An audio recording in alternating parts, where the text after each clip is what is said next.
antidepressants. And that's just wrong. Absolutely wrong. There's 75% in the US and apparently 52% in Australia have been prescribed antidepressants. And it's because people are trying to chase after the dollar or chase after the next partner or chase after whatever. And they've actually forgotten that they need a balance in all areas. You know, you're not going to go to the gym and just work out your left arm, left arm, left arm, left arm and go, hey, I'm really, really strong. But on the other side, you look like you've got polio. You really need to balance. And this is what I didn't do when I was in financial planning, stock market analysis, business, all this time. I was only working on the left side of my brain. And that's when I had a heart attack. That's when I had burnout. And the doctor who did a body scan, it's like one of those temperature scan things, electrolysis scan, on the left side of my head, it looked like I had a toaster oven in there. It was just red hot. And on the right side of my brain, it was just blue. There was nothing. It was just cold. It was crickets. And the doctor said to me, you need to balance out your brain. Otherwise, I said, how do I do that? And he said, well, I don't know. That's your problem. You go figure it out. And back then, like, I didn't dance. I didn't sing. I didn't do any creative. I didn't write poetry. I didn't paint pictures. Like, all that stuff was lame. All that stuff was gay. Like, I'm just focusing on the money, baby. I got the money and, you know, I'll have a good time later. But when you're hanging out with some of these millionaires and billionaires, and if you get close enough to them, they'll actually tell you their little secrets. Some of them paint, some of them do yoga. I would say 100% of the guys that I've spoken to actually meditate, but they just might not call it that. So they might spend time reading sacred scriptures and thinking about their God, or they might fish, or they might do yoga, but anything to clear the head is amazing. Absolutely right, amazing. we're also being featured on Blog TV, so you want to say hello to the people on Stick'em and Blog TV. Thank you guys for hanging around. Appreciate that.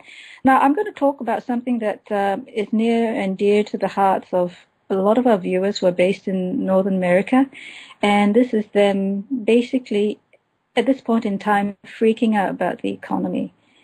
As much as the news is about more money being printed and quantitative easing, how can the average person safeguard themselves? This is a serious money question about not, the practicalities of today. How do I pay my bills today? How do I keep my job today? How do I protect my family from or my house being, called up for because I can't pay the mortgage?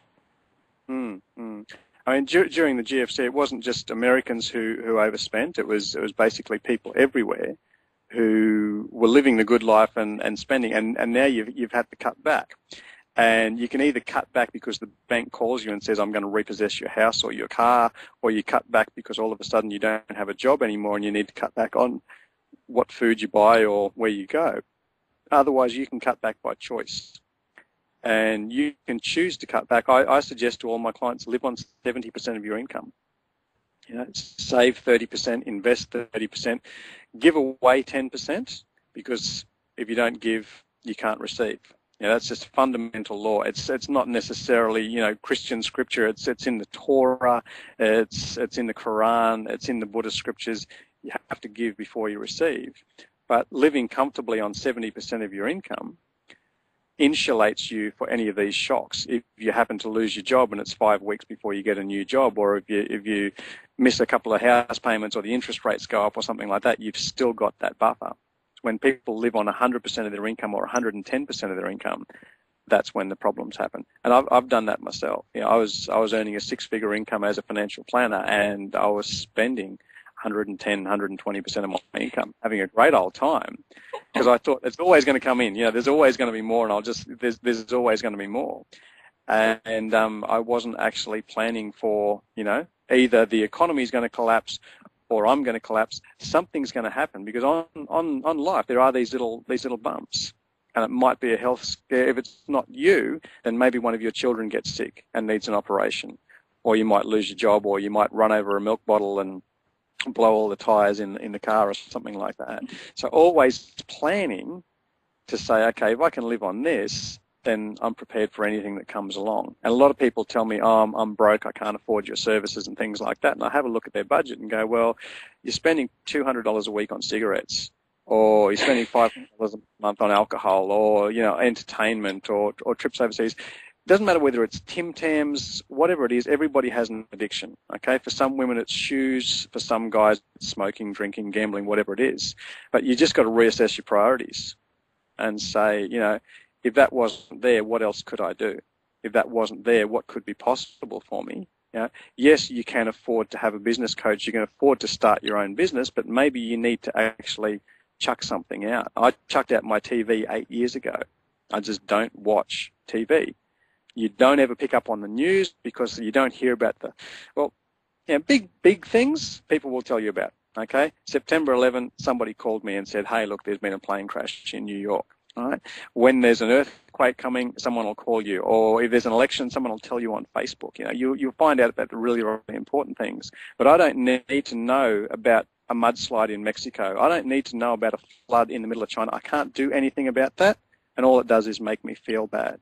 So I can give away having that negative thoughts in my house. If you had someone who came into your house every single day and just told you negative stories, you'd kick them out. But a lot of people do that with the TV. If you had someone come into your house and try to inject you with poison, you'd kick them out.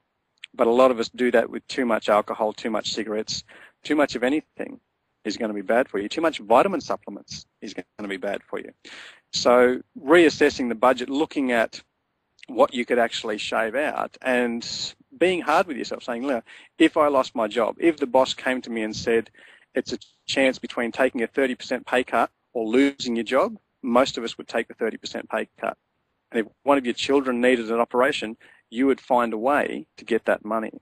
So it's just getting that money and doing something sensible with it. I encourage a lot of my clients to start a business if they're employees, and maybe a business they can run on the weekends, and an internet business or a hobby that they're passionate about that they can actually monetize, because you learn so much by being in your own business. You learn so much about yourself. And there's never any business failures, there's only personal failures.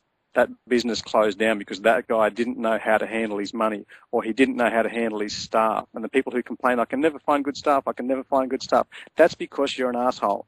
Maybe you need to go and work on yourself, and then you can actually attract good people into your life. I've attracted a wonderful, wonderful woman into my life, you know, and that's because I've worked on myself. My first marriage failed because I failed at it. I didn't work at it. You know, I was never there with her. I was always working.